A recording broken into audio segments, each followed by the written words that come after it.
आज आमच्याकडे मस्त होता इडली चटणीचा बेत आणि घरात भाऊबीजेचे नारळ पण होते। म्हणलं चला ओल्या नारळाची चटणी बनवू, मला खूप आवडते।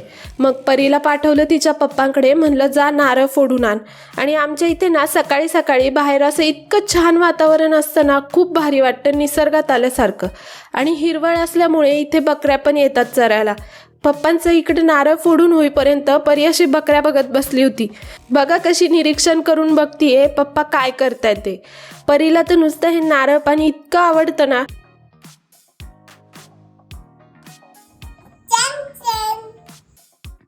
तोपर्यंत मी इकडं म्हणलं चला इडली शिजायला ठेवू, म्हणजे खोबरं आलं की लगेच चटणी करता येईल। आणि परीला म्हणलं जा पप्पाकडून खोबरं घेऊन ये। खूप हुशार आहे माझं बाळ। परी आता माझी सगळी कामं ऐकते। आणि मग मस्त असं खोबरं, लसूण, शेंगदाणे, मिरची, कोथिंबीर टाकून चटणी केली आणि वरतून फोडणी दिली। आमच्याकडे इडली चटणी सोबतच आवडते, त्याच्यामुळे मी काही सांबार नाही केलं। पण परीने तोपर्यंत इकडे उद्योग केला होता। पप्पासोबत बाहेर गेली आणि पळता पळता पडली, तर थोडंसं लागलं तिच्या डोक्याला, तिथं औषध लावलंय। आणि मग मस्त परीने अशी इडली चटणी खाल्ली।